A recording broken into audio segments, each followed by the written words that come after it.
Hello everyone, this is Gabriella Allison Jackson from BSRT 1G. Today I'll be discussing the details of the characters shown in our group.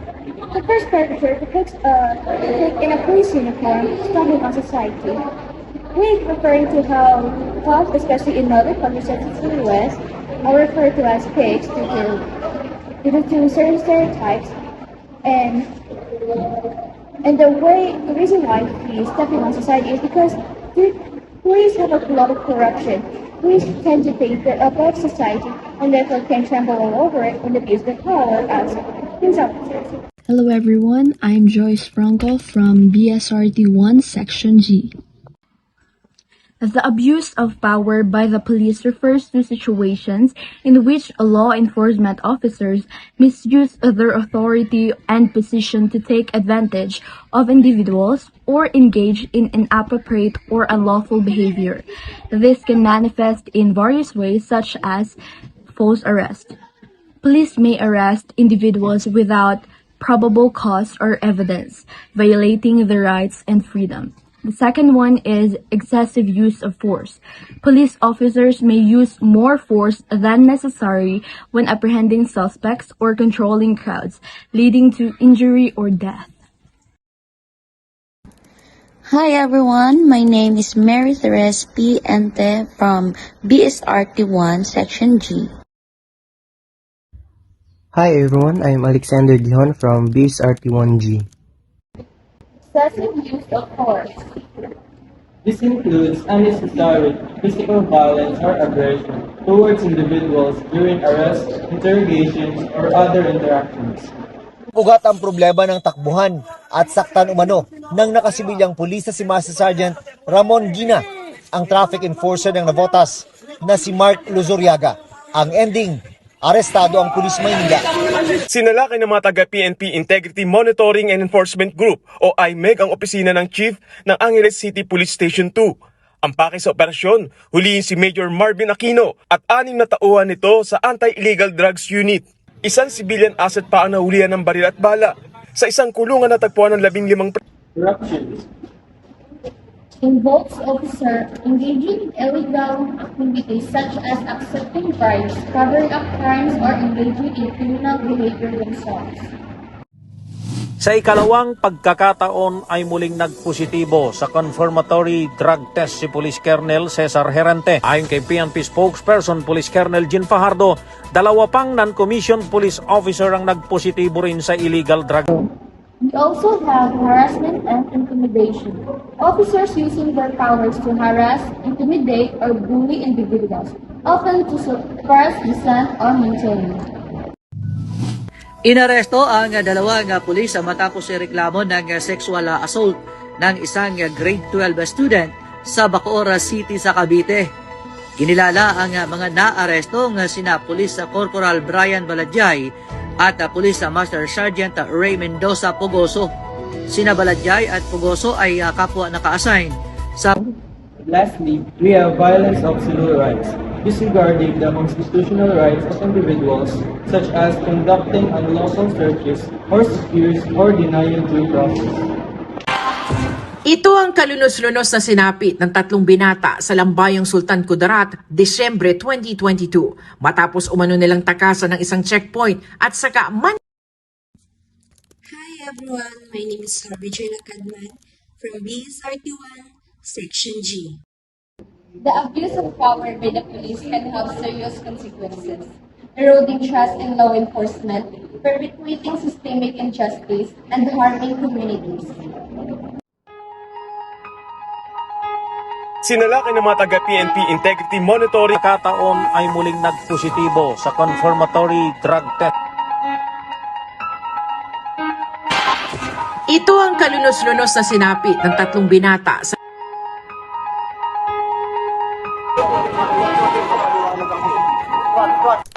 In a world full of uncertain safeties, there are who we call heroes. Heroes that will protect you from harm and heroes that took an oath to serve the country and protect at all costs. But what if the police that you believe you can run to will be the cause of harm in the first place?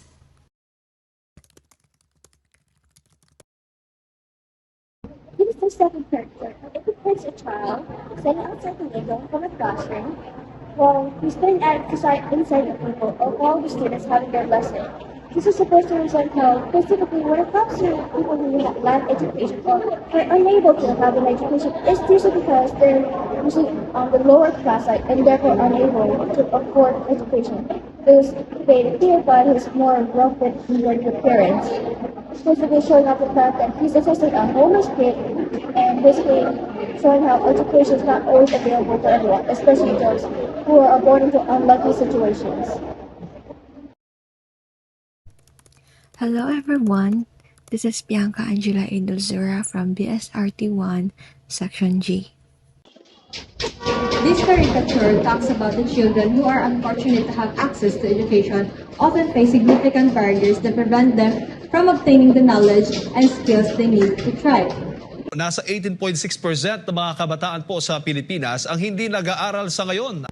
These barriers may include poverty, lack of access to schools, discrimination, conflict and displacement, disabilities, and cultural or societal norms that restrict educational opportunities for certain groups.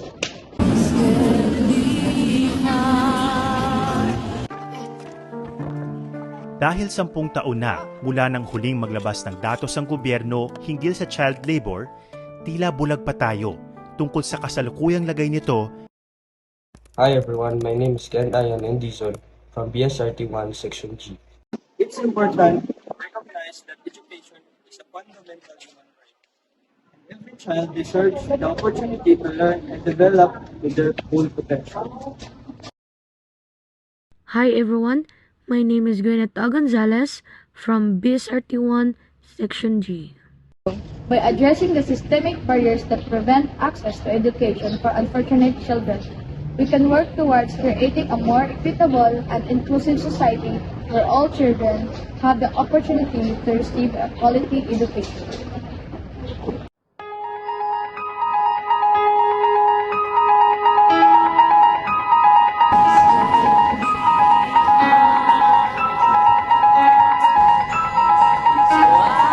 Nasa 18.6% ng mga kabataan po sa Pilipinas ang hindi nag-aaral sa ngayon ayon po sa Philippine Statistics Authority o PSA. Sa datos, edad 5 taong gulang hanggang 24 na taong gulang ang hindi nakakapag-enroll. Dahil 10 taon na mula nang huling maglabas ng datos ang gobyerno hinggil sa child labor, tila bulag pa. Ang thinking mo, pagbata ka parang pantay-pantay lang kayo pero hindi. Sila rin yung nagpapakita sa amin ng karapatan naming kabataan. May karapatan kami kahit batang ka. They say kabataan ang pag-asa ng bayan, or children are the hope of the country. But how can they meet the standards of the society if they lack the most fundamental thing? Education will hone the children to be better and teach them the value of dreams and guide them to achieve it. The question is how? How can they give hope if hope is not served to them?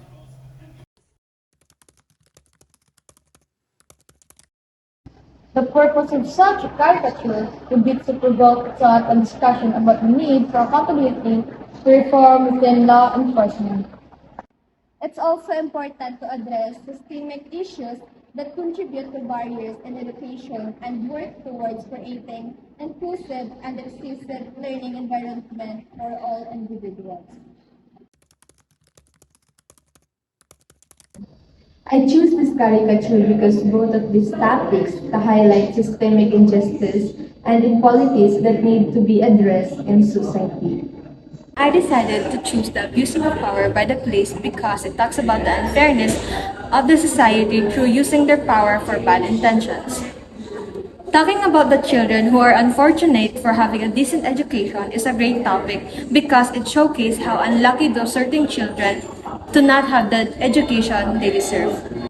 It is imperative to tackle issues such as police brutality and inadequate education in order to promote responsibility, equity, and progress in our community.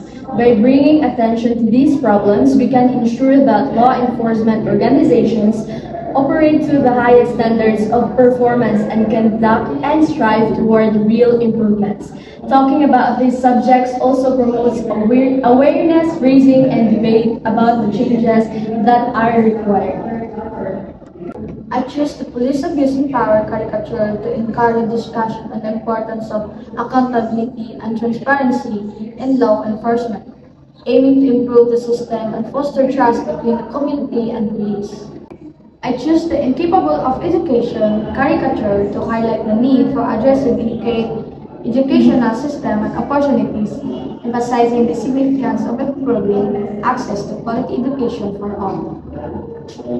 To stop government biases and police corruption, to ensure that everyone receives fair treatment. By continuing to prioritize education reform, investing in And by prioritizing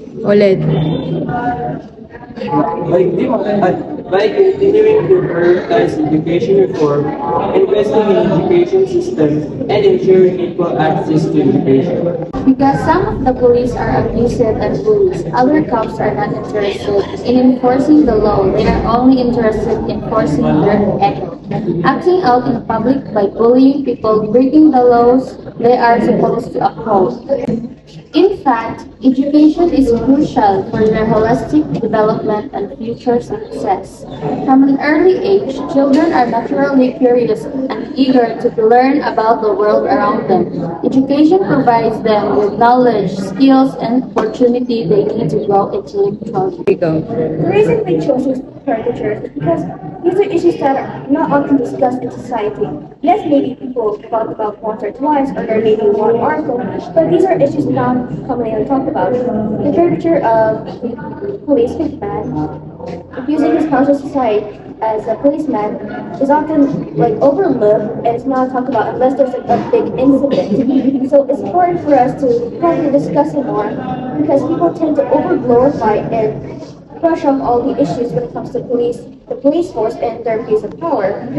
The second caricature depicts a child who does not experience education and is impoverished and could not have proper access. Therefore, it's important for us to probably spread awareness about these issues, so we can bring more awareness and bring it up more so people can find ways, find solutions to help sort out these problems in our society. We choose this caricature about the police abuse because it has the potential to raise awareness of significant social issues in an appealing and accessible manner. We created this caricature because a lack of knowledge might limit prospects of personal and professional development. Education frequently opens up new options and help people realize their greatest potential.